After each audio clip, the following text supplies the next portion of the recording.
Bismillahirrahmanirrahim. Assalamualaikum warahmatullahi wabarakatuh.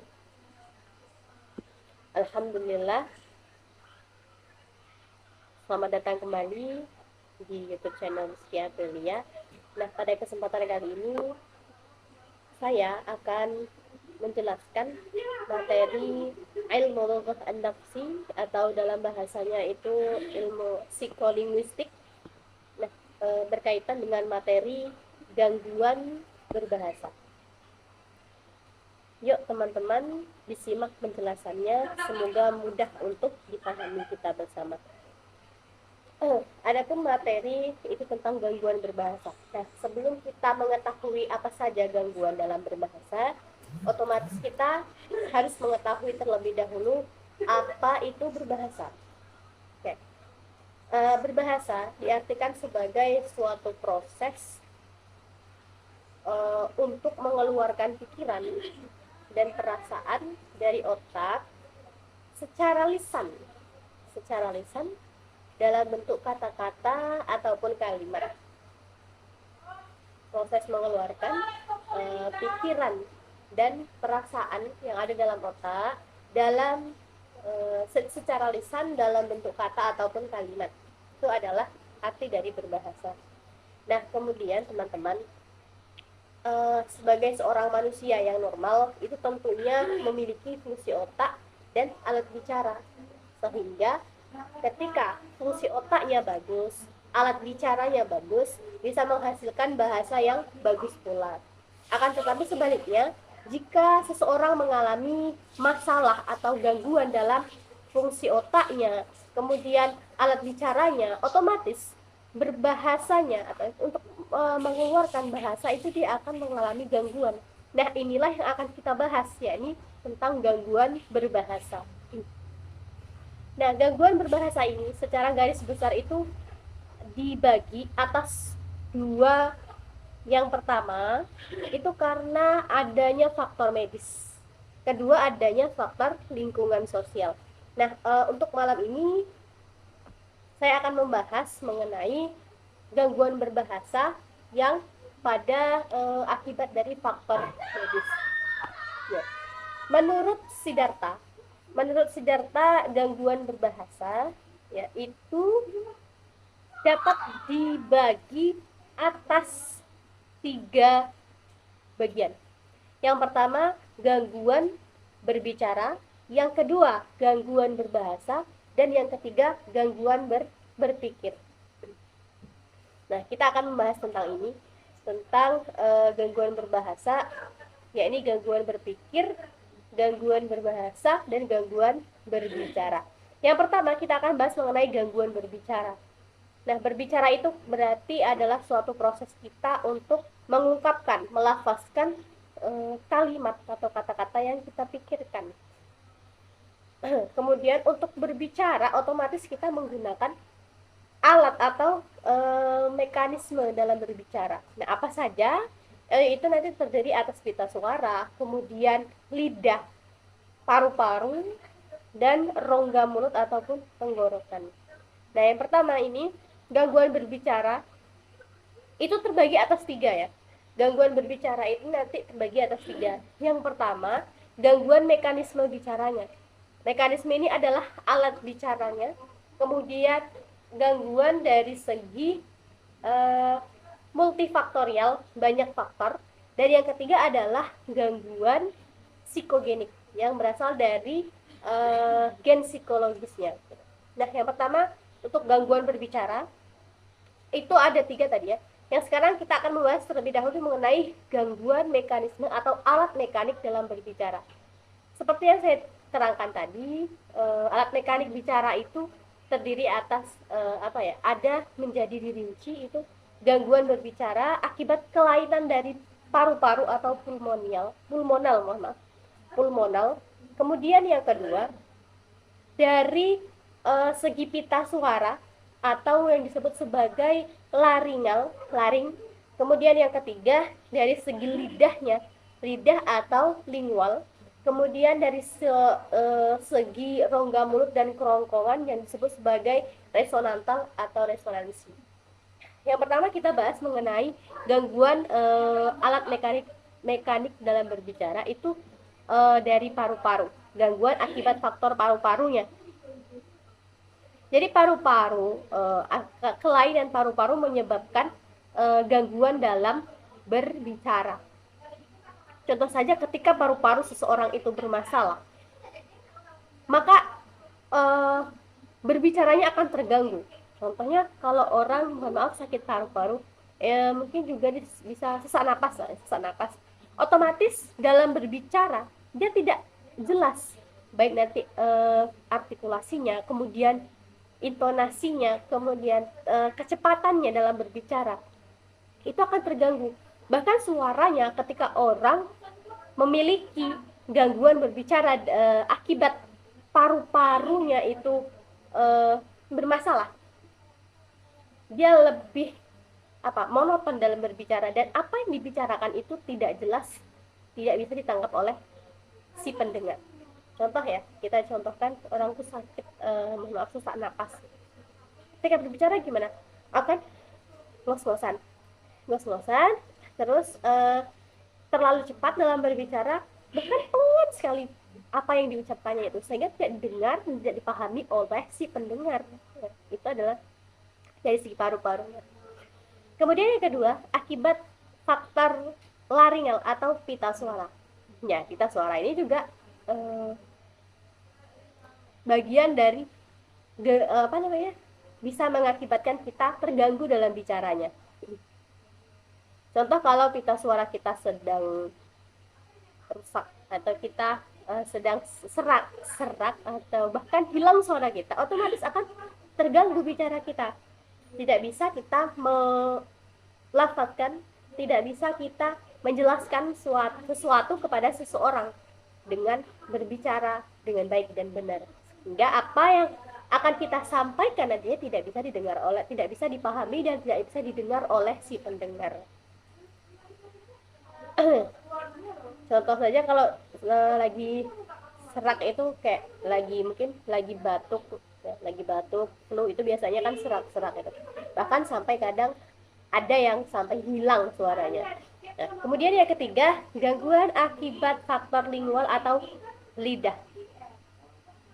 Biasanya orang yang lidahnya terkena sariawan atau terluka itu akan rasanya pedih ya, tapi pedihnya orang sariawan itu tidak sepedih sakit hati. Mohon maaf, abaikan saja. Nah, untuk mencegah timbulnya rasa pedih itu, ketika kita otomatis akan mengurangi berbicara kita, karena tadi ya, kalau sariawan apalagi dalam di lidah kita sedang sakit, itu otomatis akan sulit untuk berbicara gitu. Untuk berbicara pun akan susah dimengerti oleh seseorang. Misalnya kalau lidahnya sakit, mau bilang tolong ambilkan gelas ya, oh aduh mohon maaf ya, oh ambilkan gelas, kan nggak jelas kalau lidah kita bermasalah gitu. Kemudian gangguan yang terakhir dari alat mekanik berbicara itu ada faktor resonansi, itu dari rongga mulut dan kerongkongan. Nah, gangguan akibat resonansi ini biasanya menyebabkan suara yang dihasilkan bersengau. Apa bersengau itu?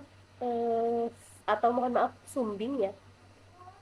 Sumbing atau suara kita menjadi bindeng ya, kalau bahasa orang Jawanya bindeng. Contohnya saja ketika kita sedang flu, otomatis saya kayak bilang mau kemana gitu ya. Orang yang sedang bindeng ini dari alat resonansinya, otomatis apa yang diucapkannya agak lain didengar oleh si pendengar.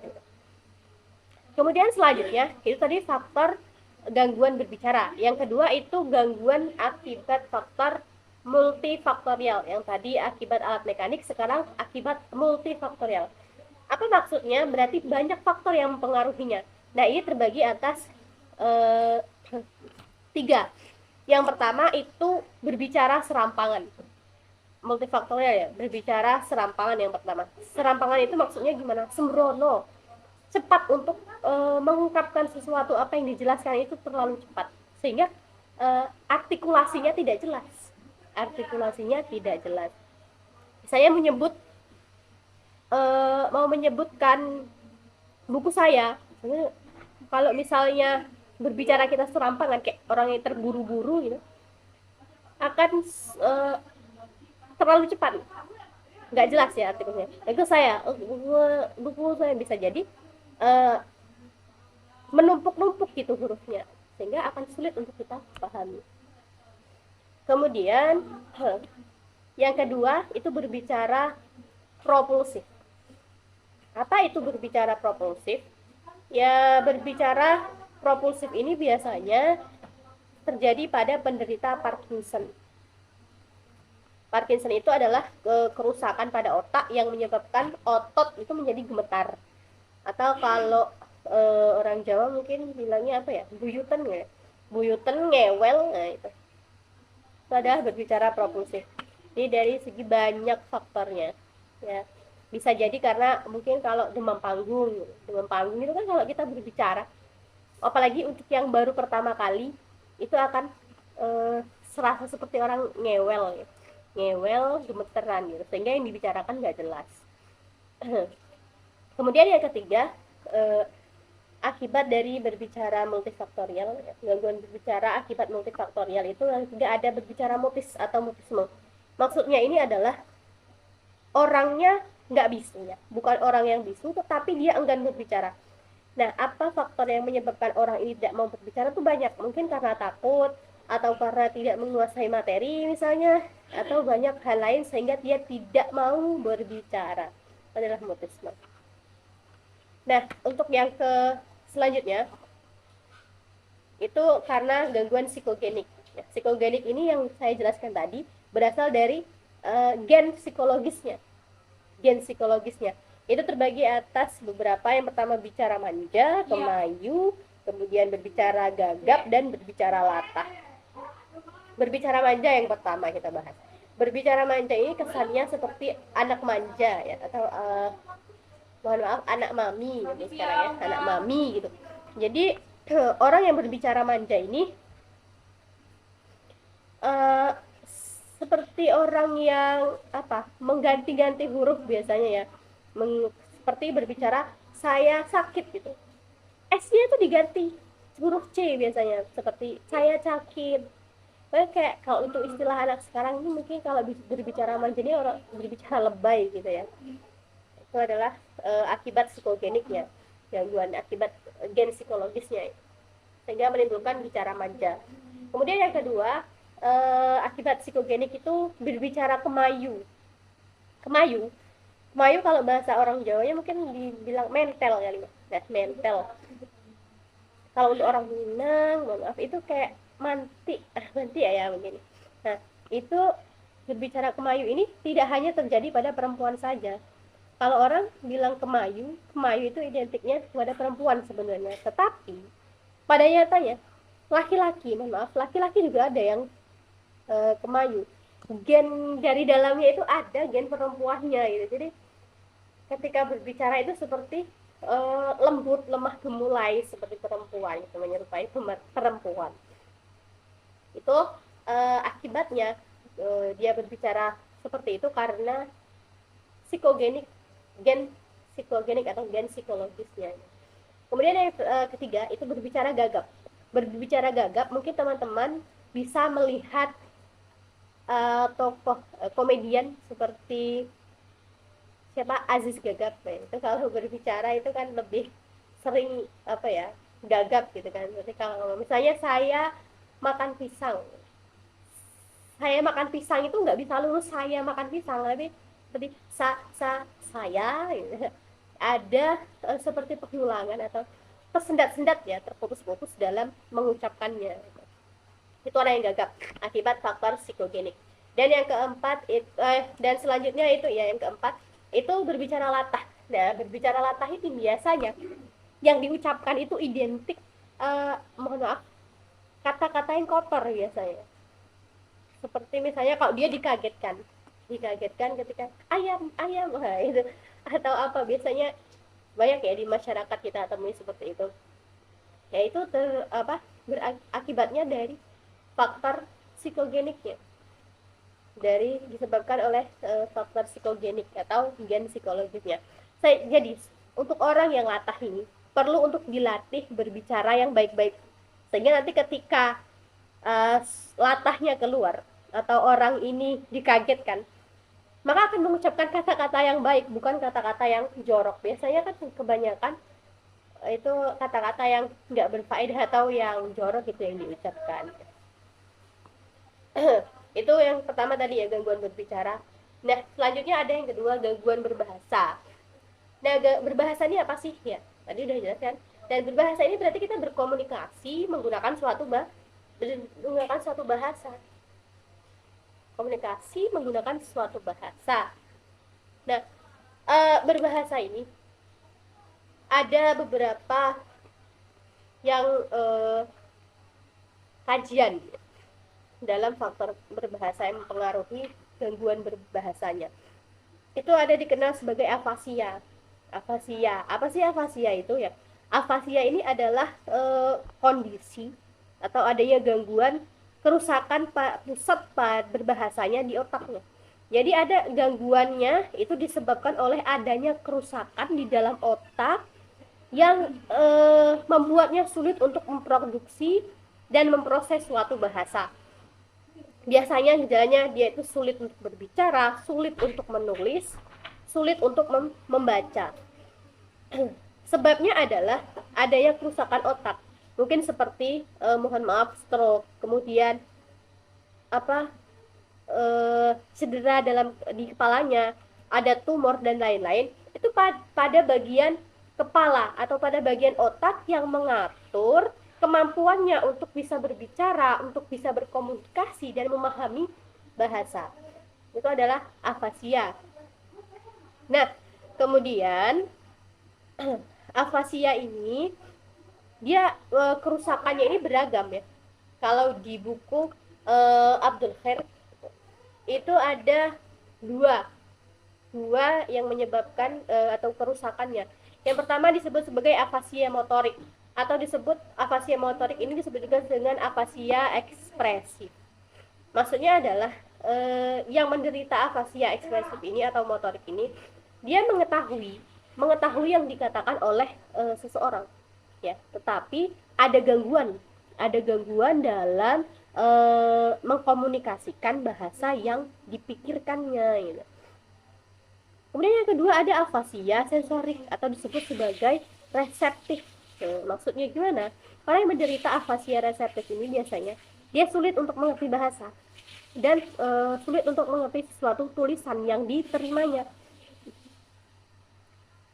Walaupun pada dasarnya yang menderita afasia sensorik atau reseptif ini dia mampu untuk berbicara dan mampu mendengar dan membaca. Itu kemudian selanjutnya itu ada gangguan berpikir. Tadi gangguan berbicara sudah, gangguan berbahasa sudah, dan yang terakhir adalah gangguan berpikir.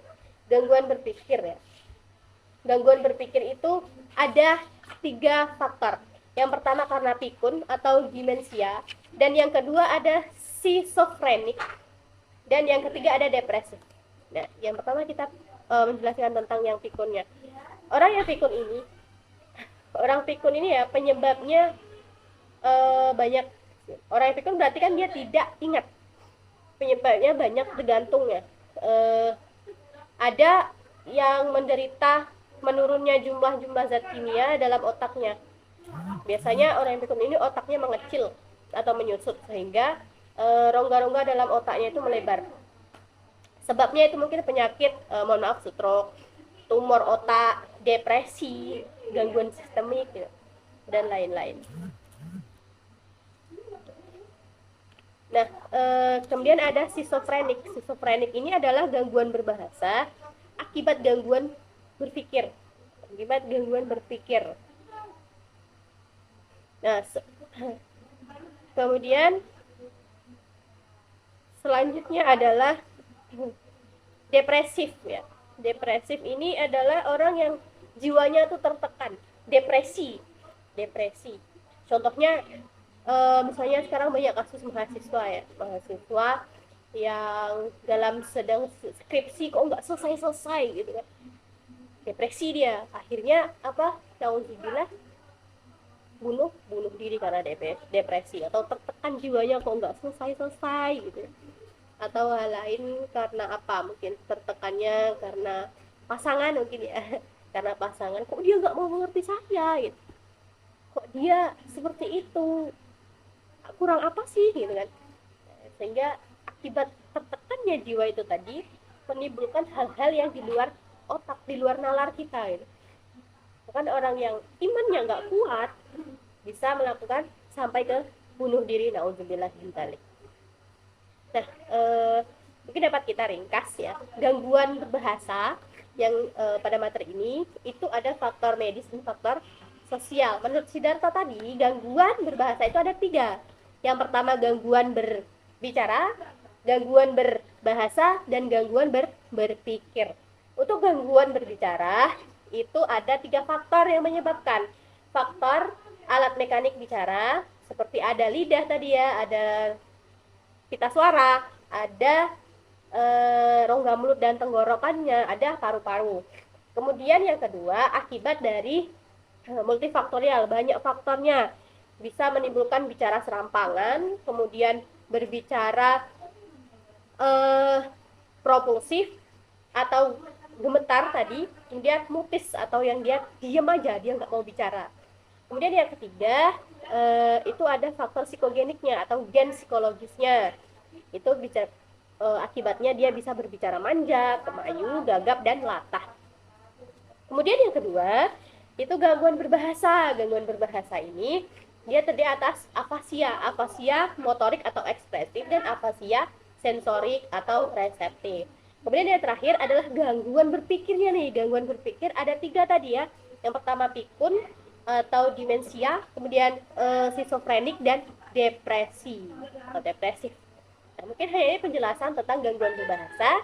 Mohon maaf atas segala kesalahan, semoga bisa dipahami.